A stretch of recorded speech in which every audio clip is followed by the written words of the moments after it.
Hello, this is Pastor Rick, and I will welcome you to the Sunday Forum for this Sunday, August the 10th.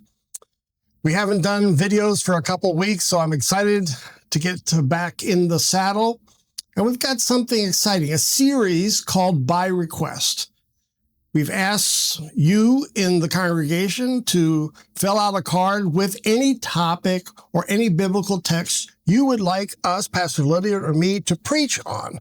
And so we want to encourage you then to make those requests, to talk to us about what you would like to see. Now, the first request we received on Sunday was about the topic of Ruth, the whole book of Ruth. In fact, it's so short.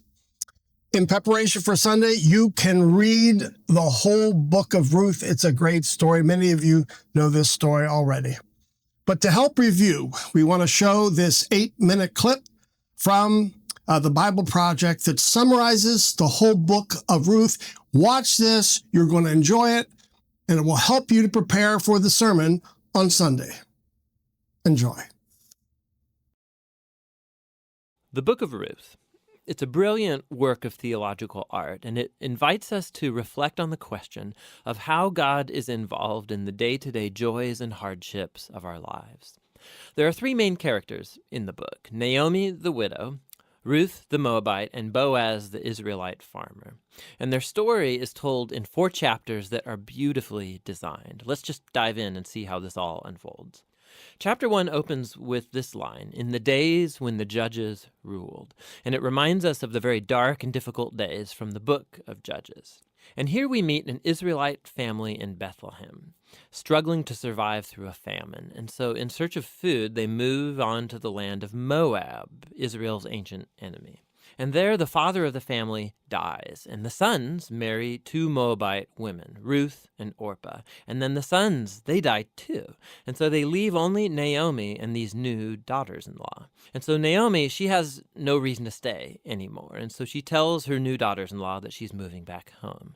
And Naomi, she knows that the life of an unmarried foreign widow in Israel is going to be very hard. And so she compels the women to stay behind. Orpah agrees, but Ruth does not. She shows remarkable loyalty to Naomi, and she says, "Wherever you go, I'm going to go. Your people will become my people, and your God will become my God." And so the two of them return to Israel together. And the chapter concludes with Naomi changing her name to Mara, which means bitter in Hebrew, and she laments her tragic fate. Chapter 2 begins with Naomi and Ruth discussing where they're going to find food.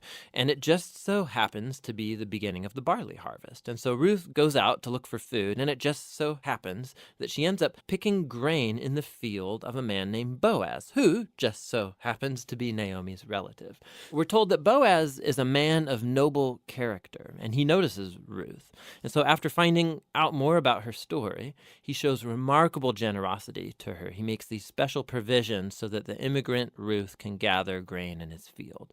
And in doing so, Boaz is actually obeying an explicit command of the Torah to show generosity to the immigrant and the poor. Boaz is so impressed by Ruth's loyalty to Naomi. He prays for her that God will reward her for her boldness. So Ruth comes home that day, and Naomi finds out that she met Boaz, and she is thrilled. She says Boaz is their family redeemer. Now, this family redeemer thing, this was a cultural practice in Israel where if a man in the family died and he left behind a wife or children or land, it was the family redeemer's responsibility to marry that widow, to take up the land and protect that family. So Naomi, she begins to hope that perhaps there might still be a future for her family. Chapter 3 begins with Naomi and Ruth making a plan to get Boaz to notice their situation. So Ruth is going to stop wearing clothes of a grieving widow, and she's going to show signs that she's available to be married. And so Ruth goes to meet Boaz on the farm that night. And as she approaches, Boaz wakes up and he's totally startled. And Ruth makes her intentions very clear. She asks if Boaz will redeem Naomi's family and marry her. Boaz is once again amazed by Ruth's loyalty to Naomi and her family, and he calls Ruth a woman of noble character. It's the same term used to describe the woman of Proverbs 31. So Boaz tells Ruth to wait until the next day, and he will redeem both Ruth and Naomi legally before the town elders. And so the chapter ends with Ruth returning to Naomi, and they marvel together at all of these recent events. In chapter 4, it all comes together. It turns out, at the last minute, Boaz discovers there is a family member who's closer to Naomi than he is, and he's actually eligible before him to redeem the family. But at the last second, this family member finds out that he's going to have to marry Ruth, the Moabite, and so he declines. But Boaz, remember, he knows Ruth's true character, and so he acquires the family property of Naomi, and he marries Ruth. And so just at the beginning, how Ruth was loyal to Naomi's family, so now Boaz is loyal to Naomi's family as well. The story concludes with a reversal of all of the tragedies from chapter 1. So the death of the husband and the sons is reversed as Ruth is married again and gives birth to a new son, granting joy to Naomi. And this symmetry between the opening and the closing, it's even more remarkable. So remember, the opening tragedy was followed by a great act of loyalty on the part of Ruth. And that is now matched by Boaz's act of loyalty that leads to the family's final restoration. And this symmetry, it highlights the design of the internal chapters as well. So each of the chapters begins with Naomi and Ruth making a plan for their future, and that's followed by a providential meeting between Ruth and Boaz, and each chapter concludes with Naomi and Ruth rejoicing at what's taken place. This story is beautifully designed, and that design actually connects with a really interesting feature of the story, and that's how little God is mentioned.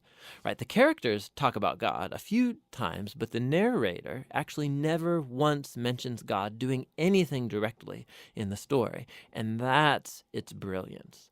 Because God's providence is at work behind every scene of this story, weaving together the circumstances and choices of all these characters. So Naomi, her tragedy leads her to think that God is punishing her, but actually the whole story is about God's mission to restore her and her family. And he's doing so through Ruth, through her boldness and loyalty, which brings healing to Naomi's life, but not without Boaz, who's a no-nonsense farmer who's full of generosity and loyalty. And so God uses his integrity combined with Ruth's boldness to save Naomi and her family. And so this story brilliantly explores the interplay of God's purposes and will with human decision and will. God weaves together the faithful obedience of his people to bring about his redemptive purposes in the world. And that leads to the real end of the story. The book of Ruth concludes with a genealogy, showing how Boaz and Ruth's son, Oved, was the grandfather of King David, from whom came the lineage of the Messiah. And so all of a sudden, these seemingly mundane, ordinary events in this story are woven into God's grand story of redemption for the whole world. And so the book of Ruth invites us to consider how God might be at work in the very ordinary, mundane details of our lives as well. And that's what the book of Ruth is all about.